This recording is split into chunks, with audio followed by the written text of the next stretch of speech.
Hello मेरे प्यारे बच्चों, आप सभी लोग कैसे हैं? आई होप सो आप सभी लोग बहुत अच्छे होंगे। चलिए हम आपका स्वागत करते हैं आपके प्यारे से चैनल मोशन बायोलॉजी में।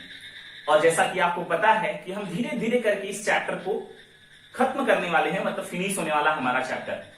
आज एक लेक्चर और कल के लेक्चर में इस चैप्टर को हम फिनिश करेंगे, उसके बाद इसका अभ्यास करेंगे, फिर अगले चैप्टर की तरफ मूव ऑन कर देंगे, जिसमें बहुत सारे जो विद्यार्थी हैं वो पढ़ाई कर रहे हैं बहुत अच्छे तरीके से, अच्छा लगता है। और बहुत सारे ऐसे भी हैं जो डिस्ट्रैक्ट हुए हैं। कोई बात नहीं, अगर आपको एग्जाम की टेंशन है ना, तो आप जरूर पढ़ाई करेंगे। तो चलिए स्टार्ट करते हैं हम अपना हेडिंग। हमारी आज की हेडिंग है कौन सी? क्रोमोसोमीय विकार। पिछली क्लास में आप लोगों को याद होगा तो हम लोग मेंडलीय विकार पढ़े थे, है ना। आप लोगों को अगर याद होगा तो हम लोग जो है मेंडलीय विकार को पढ़े थे। लेकिन आज जो टॉपिक हम पढ़ने जा रहे हैं वो कौन सी है? क्रोमोसोमीय विकार। ठीक है। मेंडलीय विकार में हम लोगों ने वर्णांता देखा, हीमोफीलिया देखा, सिकल सेल एनीमिया देखा। यानी उसमें हो क्या रहा था कि क्रोमोसोम के जीन में कहीं ना कहीं कुछ ना कुछ उत्परिवर्तन हो जा रहा था, जिससे रोग हो रहे थे। फिर से हमने क्या बताया, फिर से सुन लीजिए। हमने यही बताया बच्चों कि हम जब मेंडलीय विकार पढ़े तो उसमें हमने आपको क्या बताया? उसमें हमने बताया कि गुणसूत्र के किसी जीन में कुछ उत्परिवर्तन हो जाने की वजह से रोग होता था, और वो रोग मेंडल के नियमानुसार वंशागत होता था, इसलिए हम उसे मेंडलीय विकार कहते हैं। सही है। लेकिन अब क्रोमोसोमीय विकार पढ़ रहे हैं, इसका मतलब कि हम लोग अब पढ़ेंगे कि गुणसूत्र पर ही कोई, यानी गुणसूत्र में ही कोई विकार हो जाए, कोई बदलाव हो जाए, उसकी वजह से व्यक्ति में कोई रोग होता है, तो उसे हम क्रोमोसोमीय विकार कहते हैं। इसमें मेंडल के नियम का कोई रोल नहीं है बच्चों। ठीक है, मेंडल के नियम का कोई रोल नहीं है, क्योंकि जब हम आपको इसका क्वेश्चन कराएंगे तो समझ में आ जाएगा। हमने क्या बोला? क्रोमोसोमीय विकार, इसको हिंदी में कहेंगे गुणसूत्रीय विकार। ठीक है, क्रोमोसोम की हिंदी क्या होती है? गुणसूत्र होता है। ऐसा विकार जिसमें गुणसूत्र में ही कोई समस्या हो जाए, कम हो जाए या ज्यादा हो जाए, जिसकी वजह से जो रोग या विकार उत्पन्न होता है व्यक्ति में, उसी को हम क्रोमोसोमीय विकार कहते हैं। ठीक। अब जैसे में एग्जाम्पल के तौर पे हम आपको बता दें, जैसे क्रोमोसोमीय विकार में हमने क्या बताया? गुणसूत्र से होने वाले व्यक्ति में रोग को क्रोमोसोमीय विकार कहते हैं। एक लाइन का डिफिनेशन आप लिख सकते हैं, लिख देते हैं हम। चलिए,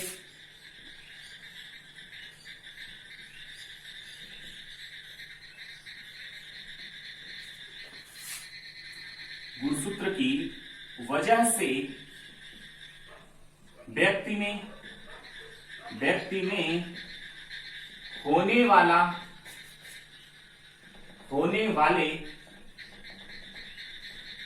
विकार को गुणसूत्रीय विकार कहते हैं। गुणसूत्रीय, जिसको इंग्लिश में क्या कहेंगे? क्रोमोसोमीय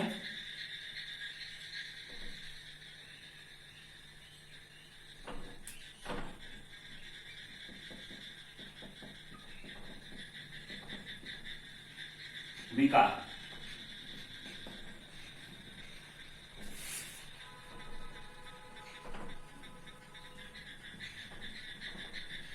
कहते हैं। ठीक है, हमने क्या बोला? क्रोमोसोमी विकार में हमने डिफिनेशन छोटा सा बना दिया क्या आपके लिए? गुणसूत्र की वजह से व्यक्ति में होने वाले विकार को गुणसूत्रीय यानी क्रोमोसोमीय विकार कहते हैं। इस डिफिनेशन को आप लिख सकते हैं, एग्जाम में अगर पूछा जाए तो। अब इसमें कितने प्रकार के होते हैं, क्या होते हैं, हम एक एक करके बताते हैं। जैसे में गुणसूत्र में किसी एक की कमी हो जाए, किसी एक गुणसूत्र का अधिकपन हो जाए, मतलब अगर कोई जोड़ा है गुणसूत्र का, आपको पता है मानव में 23 जोड़ा गुणसूत्र का होता है। ठीक है, मानव में 23 जोड़ा गुणसूत्र का होता है, और किसी जोड़े में एक गुणसूत्र अधिक हो जाए या एक गुणसूत्र कम हो जाए, इसकी वजह से जो विकार उत्पन्न होता है उसे हम असगुणिता कहते हैं। ठीक है, यानी कि गुणसूत्रीय विकार भी कई टाइप्स में होते हैं, तो हम आपको बता देते हैं जैसे कैसे कैसे हो सकता है। अगर एक असगुणिता, अगर हम पढ़ाएं आपको असगुणिता, जिसको हम एन्यूकोलाइडी कहते हैं। ठीक बच्चों, इसमें क्या होता है? एक गुणसूत्र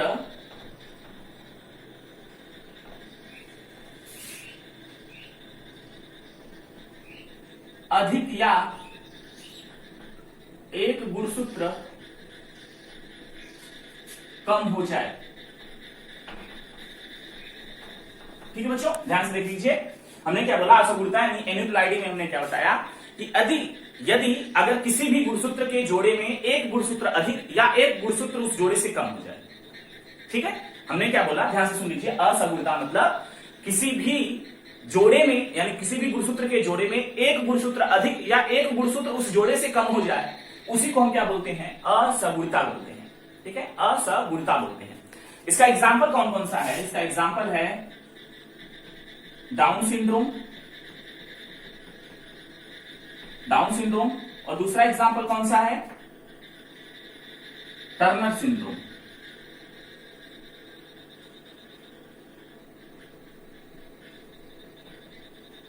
डाउन सिंड्रोम और टर्नर सिंड्रोम। ठीक है, फिर से एक बार फिर से समझ लीजिए, हमने क्या बोला, क्रोमोसोमी विकार में सीधा सीधा मतलब है, वर्ड से ही समझ में आ रहा है कि ऐसा विकार यानी व्यक्ति में होने वाला ऐसा विकार जो गुणसूत्र के कारण होता हो। ठीक है, व्यक्ति में होने वाला ऐसा विकार जो गुणसूत्र के कारण होता हो उसे हम क्रोमोसोमीय विकार कहते हैं। या मतलब वो कैसे कैसे हो सकता है, जैसे मैं पहला पढ़ रहे हैं असगुणता। असगुणता में क्या बताया हमने कि जब गुणसूत्र जोड़े में, यहां पर गुणसूत्र जोड़े में लिख लीजिए, एक गुणसूत्र अधिक मतलब अधिक या एक गुणसूत्र कम हो जाए। ठीक है बच्चों, यानी एक गुणसूत्र जोड़े में एक गुणसूत्र अधिक या एक गुणसूत्र क्या हो जाए, कम हो जाए। एक गुणसूत्र, चलिए हम इसको इरेज करके आगे लिख देते हैं, सब समझ में आ जाएगा।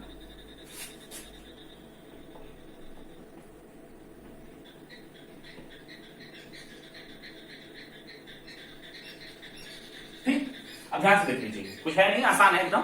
क्या है, असगुणता में हमने क्या बताया, जब एक गुणसूत्र जोड़े में एक गुणसूत्र अधिक या एक गुणसूत्र कम हो जाए। ठीक है, अगर कोई एक गुणसूत्र का जोड़ा होगा, जैसे 23वां जोड़ा है, 22वां जोड़ा है, 21वां जोड़ा है। ठीक है, उसी प्रकार से हमने क्या बोला कि एक गुणसूत्र जोड़े में एक गुणसूत्र अधिक या एक गुणसूत्र कम हो जाए, तो इस प्रकार के जो क्रोमोसोमी विकार होता है उसको हम असगुणता कहते हैं। मतलब एक की कमी हो गई या एक ज्यादा हो गया। ठीक है बच्चों, जैसे में डाउन सिंड्रोम की बात करें, ये 21वें गुणसूत्र जो 21 गुणसूत्र पर होता है, आपको पता है गुणसूत्र जोड़े में होते हैं, लेकिन इसमें 21 + 1 एक गुणसूत्र अधिक हो जाता है ना, एक गुणसूत्र इसमें क्या हो जाता है, अधिक हो जाता है बच्चों, जिसकी वजह से क्या, कौन सी बीमारी हो जाती है, डाउन सिंड्रोम बीमारी हो जाती है। ठीक है, डाउन सिंड्रोम बीमारी होता है। तो ये किसका एग्जाम्पल हो गया, असगुणता का एग्जाम्पल हो गया।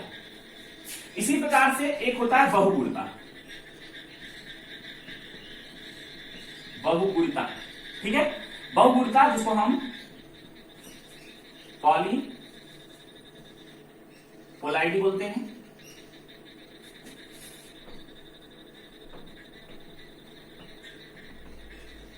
इसमें कोशिका विभाजन के समय गुणसूत्र का तो विभाजन हो चुका होता है, लेकिन कोशिका विभाजन नहीं होता। यानी जब सेल डिवीजन कर रही है उस दौरान कोशिका मतलब जो गुणसूत्र होते हैं, आप सेल डिवीजन पढ़े होंगे, आपको पता होगा, जिसमें हम बताते हैं आप लोगों को, जैसे सपोज दैट कि कोई एक प्लांट की सेल है, ये प्लांट की सेल है, तो इस प्लांट की सेल में मान लेते 10 जोड़े गुणसूत्र हैं। उस 10 जोड़े में 10 इधर आ गए और 10 इधर आ गए। 10 इस बार कितना हो गया, 20 हो गया। नॉर्मली उसमें कितना होता था, 10 होता था। यानी कोई एक प्लांट की सेल है उसमें, या प्लांट है उसमें गुणसूत्रों की संख्या 10 है। नॉर्मल प्लांट में गुणसूत्रों की संख्या 10 है, लेकिन उसमें कोशिका विभाजन के समय ऐसा हो गया कि क्रोमोसोम तो डिवाइड कर लिया, यानी गुणसूत्र तो अलग हो गए, 10 से 20 हो गए, लेकिन इस बार कोशिका ही विभाजन नहीं। समसूत्री विभाजन में क्या होता है बताइए, समसूत्री विभाजन में कोशिका का बराबर बराबर विभाजन होता है, जिसमें गुणसूत्रों की संख्या भी बराबर बराबर विभाजित होती है।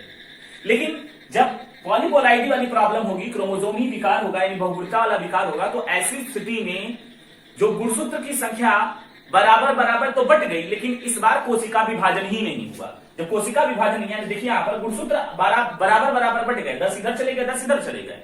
अब गिन कर मत कहिएगा सर इधर 4 है, इधर 5, ऐसे नहीं, मान लेते हैं इधर 10 गया, इधर 10 गया, है ना। एक पेड़ में 10 गुणसूत्र, मतलब एक पेड़ है जिसमें गुणसूत्रों की संख्या केवल हर सेल में 10 है। लेकिन उसकी कुछ सेल डिवाइड कर रही हैं, लेकिन उसमें कौन सी समस्या आ गई? बहुगुणता वाली समस्या आ गई। जब उसमें बहुगुणता वाली समस्या आ जाएगी तो उस दौरान गुणसूत्र का तो विभाजन हो जाएगा, 10 इधर 10 इधर, लेकिन जब कोशिका विभाजन होने की बात आएगी तो कोशिका विभाजन ही नहीं होगा, जिसकी वजह से इस सेल में गुणसूत्रों की संख्या कितनी हो जाएगी? 20 हो जाएगी। ठीक, फिर से एक बार रिपीट कर देते हैं बहुगुणता वाले टॉपिक को। हमने क्या बोला बहुगुणता में कि ऐसा विकार जिसमें गुणसूत्रों की संख्या तो विभाजित हो जाती है लेकिन कोशिका का विभाजन ही नहीं होता, है ना। ऐसा विकार जिसमें गुणसूत्रों की संख्या विभाजित हो जाती है लेकिन इसमें कोशिका का विभाजन ही नहीं होता, जिसकी वजह से एक सिंगल सेल में गुणसूत्रों की संख्या डबल हो जाती है, और उसी को हम क्या बोलते हैं? बहुगुणता यानी पॉलीपोलाइडी के नाम से जानते हैं। और यह केवल प्लांट में होता है, एनिमल में नहीं होता। नोट कर लीजिए, हमने क्या बोला? यह केवल प्लांट में होता है, एनिमल्स में नहीं होता है। ठीक है बच्चों, समझ गए इसको? फिर से जो इतना हम पढ़ना है एक बार और रिवाइज करना चाहेंगे हम, ताकि आपको कोई समस्या न हो। ध्यान से देख लीजिए, क्या है क्रोमोसोमीय विकार? यानी क्रोमोसोमीय विकार जो पहली हेडिंग है, हमने क्या पढ़ाया आपको कि ऐसा विकार व्यक्ति में होने वाला, ऐसे एक लाइन में आप लोग लिख सकते हैं, या तो ये लिख लीजिए या तो हम जो बोल रहे हैं वो लिख लीजिए। यानी व्यक्ति में होने वाला ऐसा विकार जो गुणसूत्र के कारण होता है उसे हम गुणसूत्री विकार कहते हैं। हो गया? क्लियर है?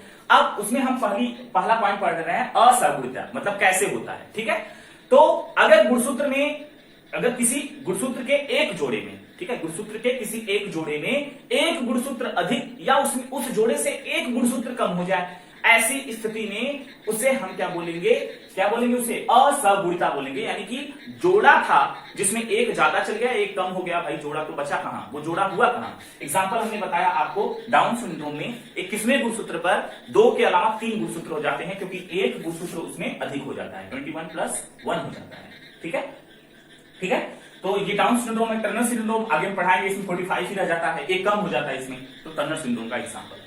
उसके बाद हम बहुगुणता वाली हेडिंग को पढ़े। हमने इसमें क्या बोला कि जब कोशिका का विभाजन हो रहा होता है उस दौरान गुणसूत्र का तो विभाजन होता है, लेकिन कोशिका बराबर बराबर 2 हिस्सों में नहीं बंट पाती है, जिससे गुणसूत्रों की संख्या डबल हो जाती है। इसे हम क्या कहते हैं? बहुगुणता यानी पॉलीपोलाइडी। एकदम आसान है बच्चों, बहुत आसान है। ठीक है, पॉलीपोलाइडी कहते हैं। तो ये कभी कभी एग्जाम में 1 नंबर का पूछ लेता है, तो आप लोगों को याद रखना है इसको। ठीक है, आगे बढ़े हम। चलिए इसको इरेज कर देते हैं। और है एक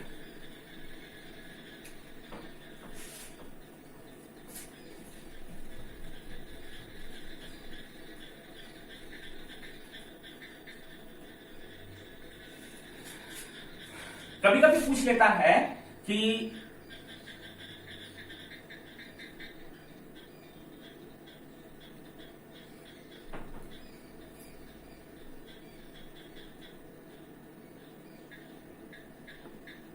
द्विअधिसूत्री,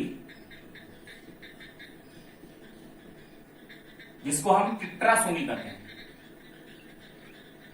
टेट्रासोमी, या फिर इसको या एक और नाम से पूछ लेगा, मतलब दोनों नाम सेम नहीं है, अलग अलग है। ठीक है,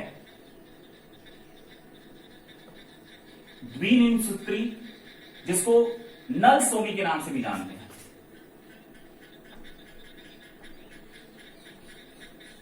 ठीक है, हमने हेडिंग क्या बनाया? द्विअधिसूत्री यानी टेट्रासोमी, या फिर द्विन्यून सूत्री, इसको हम नल सोमी के नाम से जानते हैं। इसमें होता क्या है, कभी कभी व्यक्ति में एक जोड़ा गुणसूत्र अधिक होता है तो उसे टेट्रासोमी कहते हैं, और कम होता है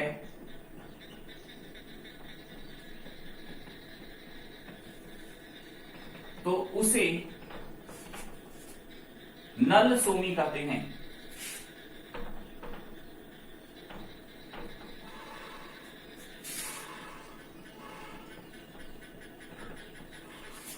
बच्चों ध्यान से सुन लीजिए, बुक में है, एनसीईआरटी में सब कुछ दिया है। ठीक है, एनसीईआरटी एक बार जरूर पढ़िएगा आप लोग। तो अभी तक हम लोगों ने क्या देखा? असगुणिता में क्या हो रहा था? केवल एक गुणसूत्र अधिक या एक गुणसूत्र कम हो रहा था। ठीक है, उसे हम असगुणिता बोले। बहुगुणिता में हमने क्या बताया कि पूरा का पूरा गुणसूत्र का सेट ही डबल हो जाता था। मतलब कोशिका का विभाजन नहीं हुआ, गुणसूत्र बराबर बट गए। जैसे किसी प्लांट सेल में 10 गुणसूत्र हैं तो 10 से 20 हो गए, लेकिन कोशिका बटी नहीं क्योंकि समसूत्री विभाजन हो रहा था। तो बहुगुणिता का एग्जाम्पल हो गया है, बहुत सारे गुणसूत्र, है ना। लेकिन इसमें क्या है, द्विअधिसूत्री, जिसको इंग्लिश में टेट्रासोमी कहते हैं, या फिर द्विनियनसूत्री यानी नलसोमी के नाम से जाना जाता है। इसमें होता क्या है, कभी कभी व्यक्ति में एक जोड़ा मतलब 2 गुणसूत्र अधिक होंगे, ठीक है। एक जोड़ा गुणसूत्र अधिक होता है तो उसे हम टेट्रासोमी कहेंगे, है ना। एक जोड़ा गुणसूत्र अधिक होगा तो उसे हम टेट्रासोमी कहेंगे। क्यों टेट्रा, टेट्रा मतलब तो 4 होता है। तो आपको पता है बच्चों कि जो गुणसूत्र होते हैं हमारे, उसमें 4 आर्म होती है। इस आधार पर उसको हम टेट्रासोमी के नाम से जानते हैं, ठीक है। तो यहां पर याद जान लीजिए, कभी कभी व्यक्ति में एक जोड़ा क्या होता है, एक जोड़ा गुणसूत्र अधिक होता है, उसे हम टेट्रासोमी कहेंगे। या अगर कम हो जाएगा तो उसे हम नलसोमी कहेंगे, यानी द्विन्यूनसूत्री कहते हैं। सिंपल है ना, आसान है ना। अधिक हो गया तो टेट्रासोमी, कम हो गया तो नलसोमी। ठीक ठीक है बच्चों, इसको इरेज कर दें। चलिए इरेज कर देते हैं। अब हम पढ़ेंगे क्रोमोसोमी विकार के प्रकार, ठीक है। क्रोमोसोमी विकार के प्रकार, ठीक है। यहां पर हेडिंग बना लेते हैं आप लोग। प्रकार कितने प्रकार के होते हैं, 2 प्रकार के होते हैं, ठीक है। कौन कौन से, एक होता है अलिंगीय गुणसूत्रीय विकार, ठीक है, या क्रोमोसोमी विकार, ठीक है।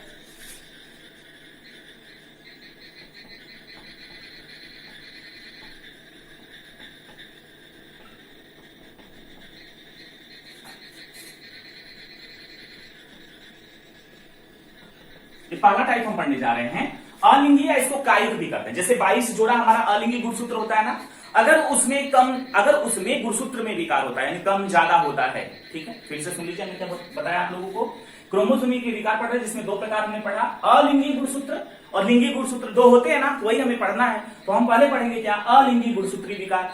इसका मतलब बच्चों क्या हो गया कि जो हमारा 22 जोड़ी गुणसूत्र है, हमारा जो 22 जोड़ी गुणसूत्र अलिंगी होता है, अगर उसमें कोई विकार हो जाता है, मतलब उसमें कोई गुणसूत्र अधिक हो जाता है, कम हो जाता है, उसी को हम क्या बोलते हैं, अलिंगी गुणसूत्री विकार के नाम से जानते हैं। इसमें पहला हम हेडिंग पढ़ेंगे डाउन सिंड्रोम, जो आपके बुक में है, डाउन सिंड्रोम, ठीक है। डाउन सिंड्रोम, इस सिंड्रोम की खोज, यानी इसकी खोज सबसे पहले, इसकी खोज सबसे पहले लैंगडम डाउन 1866 ईस्वी में किया था,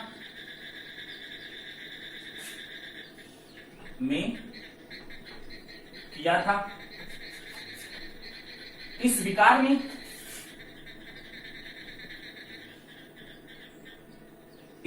में शिशु में 21वें जोड़े गुणसूत्र में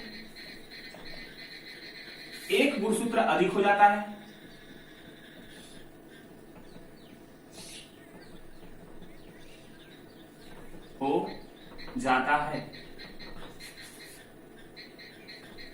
जिससे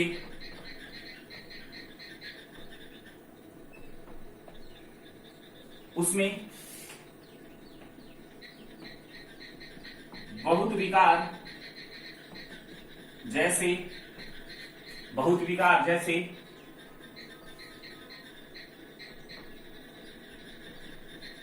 छोटा कद,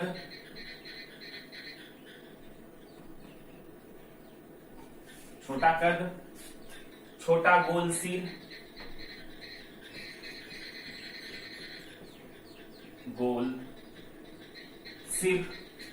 जीभ में खांच,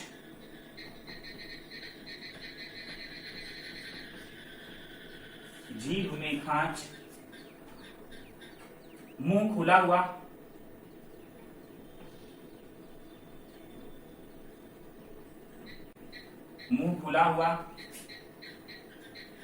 चौड़ी हथेली,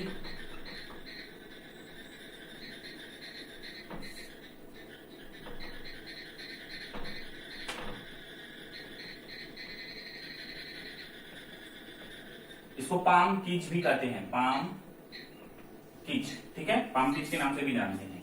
उसके साथ साथ इसको क्या होगा, क्या हो गया यहां पर, चौड़ी हथेली हो गया और पाम कीच हो गया। उसके बाद मनह प्रेरक,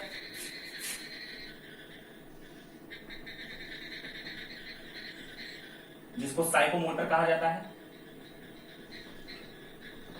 साइकोमोटर, ठीक है बच्चों। उसके बाद मानसिक विकार,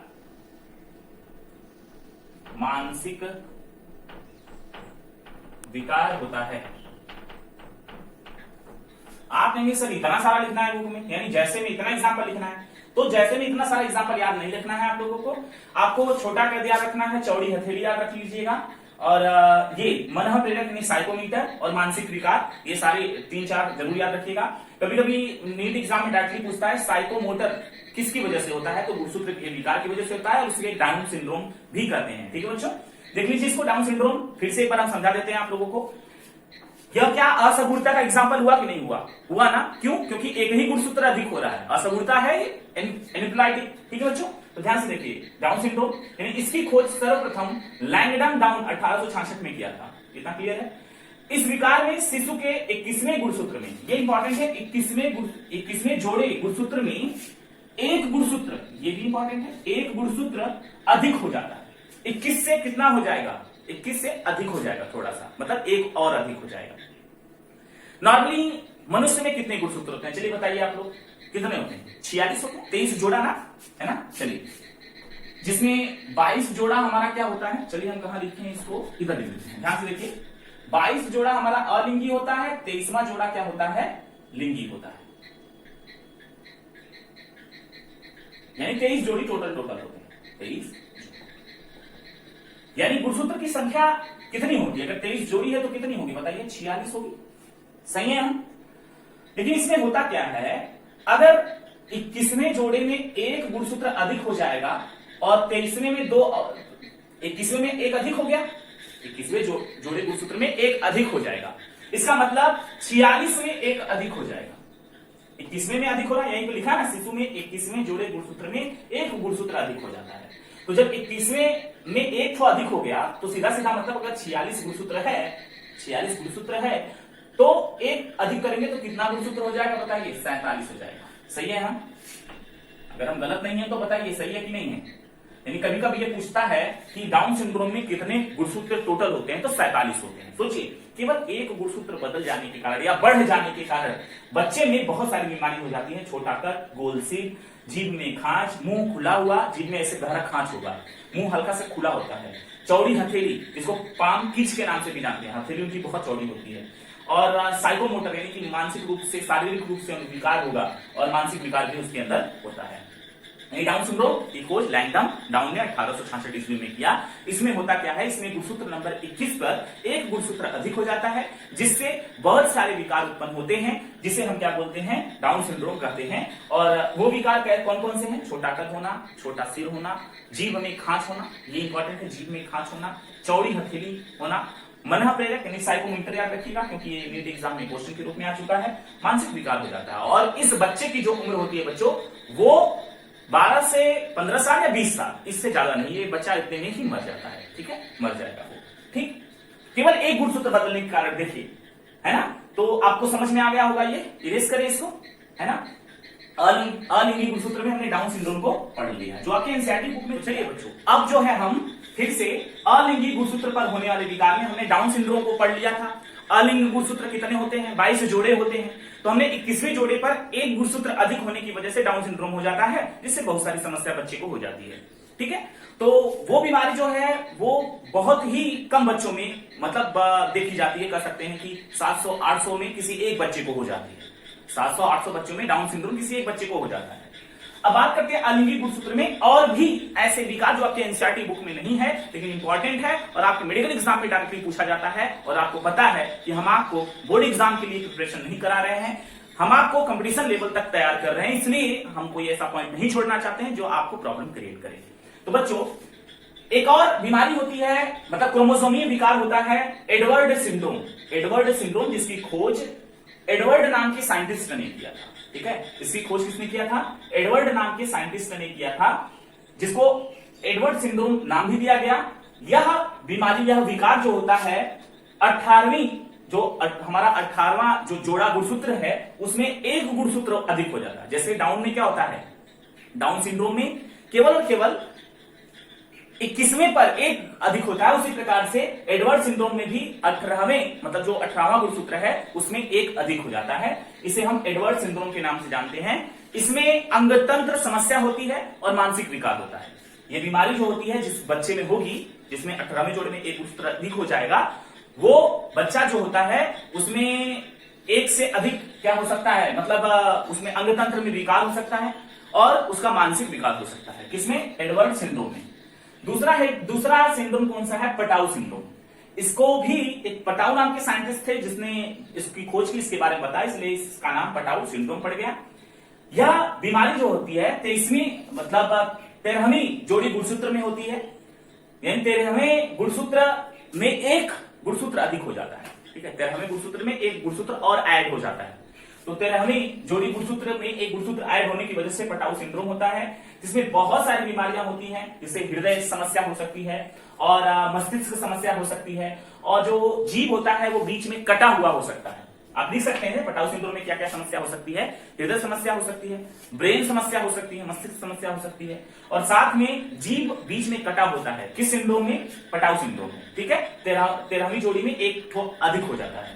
अब cry do chat syndrome, cry do chat syndrome जो होती है वो हमारे 5वीं भुजा एक छोटी हो जाती है। ठीक है, एक भुजा जो होती है छोटी हो जाती है, जिससे क्राई डू चैट सिंड्रोम एक बीमारी होती है। इसमें बच्चा जो है बिल्ली की आवाज में रोता है।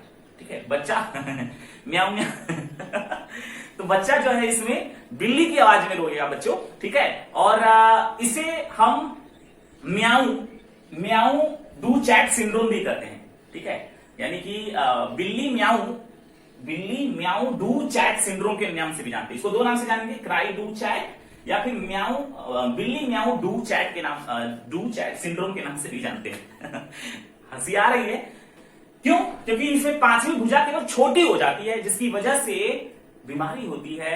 बच्चा जो है जन्म के समय या जन्म के बाद ही ये जो बच्चा होता है वो रोने लगता है। किस तरह से रोएगा वो? जैसे बिल्ली रोती ना म्याऊ म्याऊ म्याऊ करके, उसी प्रकार से ये बच्चा भी रोएगा। किस बीमारी की वजह से? क्राई डू चैट, इसे हम कैट म्याऊ डू चैट सिंड्रोम के नाम से भी जानते हैं। दोनों नाम से जाएंगे। तो आपको पता चल गया कि अलिंगी गुणसूत्री विकार में पहला हमने डाउन सिंड्रोम पढ़ा, दूसरा हमने एडवर्ड पढ़ा जिसमें 18वें में एक ज्यादा होता है, पटाउ में 13वें में एक ज्यादा हो जाता है, जबकि क्राई डू चैट में 5वीं भुजा केवल छोटी हो जाती है। बस इसकी वजह से बीमारी हो जाती है, सिंड्रोम हो जाता है। ठीक है बच्चों, तो आप लोगों ने आज बहुत ही इंपॉर्टेंट पॉइंट को समझा, बहुत इंपॉर्टेंट हेडिंग को समझा, लेकिन इससे पहले एक और पॉइंट हमें यहाँ पर बता दें। एडवर्ड सिंड्रोम जो बीमारी है, जैसे डाउन सिंड्रोम 700 बच्चों में से किसी एक को होता था, एडवर्ड सिंड्रोम जो है यह 8000 बच्चों में किसी एक को होता है। पटाउ सिंड्रोम जो है यह 20,000 बच्चों में किसी एक को होता है, और क्राई डू चैट सिंड्रोम 50,000 बच्चों में किसी एक में होता है। ठीक है, डाउन में 700 में से किसी एक में, एडवर्ड में 8000 में से किसी एक में, पटाउ में 20,000 में से किसी एक बच्चे में होगा, और क्राई डू चैट सिंड्रोम 5वीं भुजा में मतलब ये 50,000 में से किसी एक बच्चे में होता है। तो माय डियर स्टूडेंट, आज की क्लास बहुत इंटरेस्टिंग, बहुत अच्छी थी, बहुत अच्छा लगा हमें पढ़ाते हुए। अगर आप माइंड कंसंट्रेट करके वीडियो देखे होंगे ना, तो आई प्रॉमिस यार हमेशा के लिए याद हो जाएगा, और एक दो बार रिवाइज कर लीजिए, बहुत अच्छे तरीके से आपको याद हो जाएगा। और नोट्स आपके टेलीग्राम चैनल पर है, जाकर वहां पर नोट डाउन कर सकते हैं। और बस इतना ही। कोई समस्या हो तो कमेंट बॉक्स में आप मुझसे जरूर पूछिएगा। तो चलते हैं, हम आज की क्लास यहीं पर समाप्त करते हैं। कल एक छोटी सी और क्लास होगी जिसमें हम लिंगी गुणसूत्र में बदलाव होने की वजह से कौन कौन सी बीमारी होती है उसको हम देखेंगे। तो आज की क्लास यहीं तक करते हैं समाप्त, और आप पढ़ाई करते रहिए। Thank you so much, thanks for watching, I love you. लेकिन उससे पहले लाइक शेयर सब्सक्राइब भी कर दीजिएगा।